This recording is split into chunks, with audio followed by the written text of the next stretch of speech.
So the question here, what ideas or views from the mainstream media we want to debunk? Correct. There's a bunch of them. I guess the one that's most notable is that NCA were racist. That's a very derogatory statement, but it was most recently from the Gurtan Singh confrontation. It was declared that we're racist because we were talking about political Islam. Islam is not a race, has nothing to do with it. I presented a factual statement to Mr. Singh and he proceeded to call me a racist. It's completely illogical what occurred there. NCA does not support any racist supremacists in the party. We have zero tolerance, and supremacy can be from any ideology, any religion. You could be an atheist supremacist, but we don't tolerate that in the party, period. We welcome all Canadians. It doesn't matter what color of skin, your background, where you're from, your ethnicity, it doesn't matter. And as long as you're putting our country, our people first, that's paramount to us. If you're in it for yourself and some other nefarious agenda like your homeland country, you wouldn't be welcome in the party. Michael Orena, he did a good video on NCA. He's a black, he just happens to be black Canadian, African descent Canadian from Markham, Ontario. He did a good video endorsing NCA and debunking the whole racism. So we encourage people to look at that. Another one is this notion of white nationalism. That's just racial profiling. We are Canadian nationalism in all the beautiful senses of that word. Has nothing to do with this white nationalism at all, period. So that's just a spin in the media. Another one is the far right. That's just made up.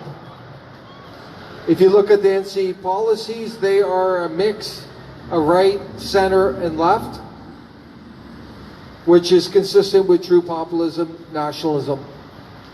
So that's a bunch of nonsense. White supremacists too, that's just racial profiling, and you see all the spins are just, there's no logic behind them. Basically what's going on, anyone who is challenging the status quo is vilified. That's the agenda. But we encourage people to go to the source, read the policies, read the platform, give us feedback. That's what we encourage. But it's unbelievable in the 21st century that we're having to deal with a media that is completely fake, basically propaganda for the state. It's unbelievable. Is there any other questions, sir? Go ahead. Question.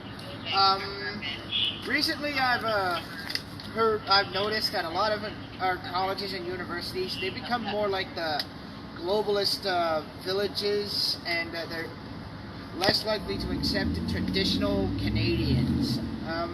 What would your policy on that be? Yeah, that's a really good question.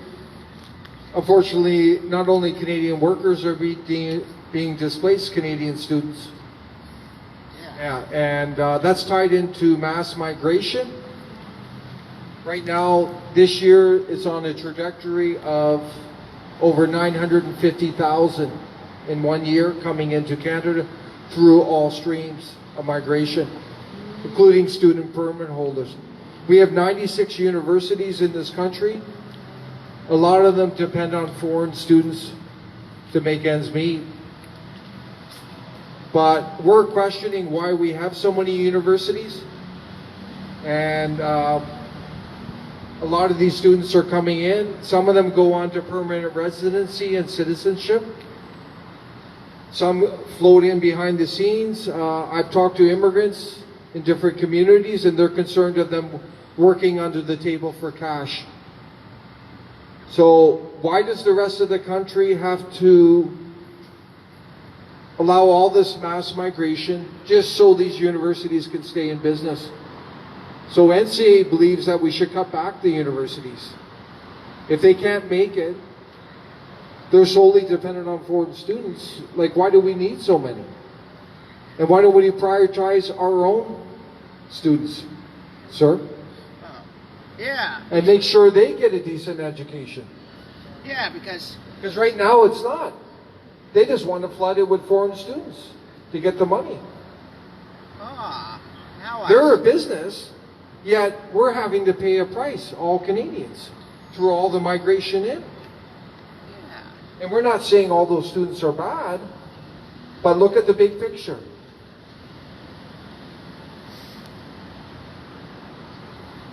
Sir? Yeah. Right there with the pad. Is there any other questions? You don't need a camera. Yeah. I guess. Jump ship here. Opioid crisis. Yes, sir. Do you guys have it? Like, what is your mental health and drug policy? We have a healthcare policy. Please understand, that's provincial jurisdiction under healthcare, so we will work with the provincial authorities to deal with those crises. And the big thing for us on our healthcare is deal with the corruption in Health Canada. They're working for pharmaceutical companies, not in the best interest of the Canadian people. And the naturopath industry is being sidelined, and we need a more balanced approach. So check that policy out. I'm not home.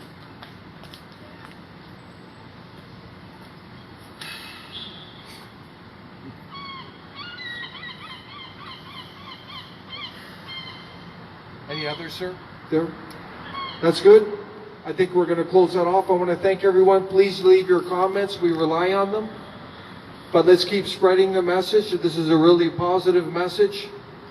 Again, it's all about Canadians first. What could be more important, more beautiful, and more relevant to our times? Thank you.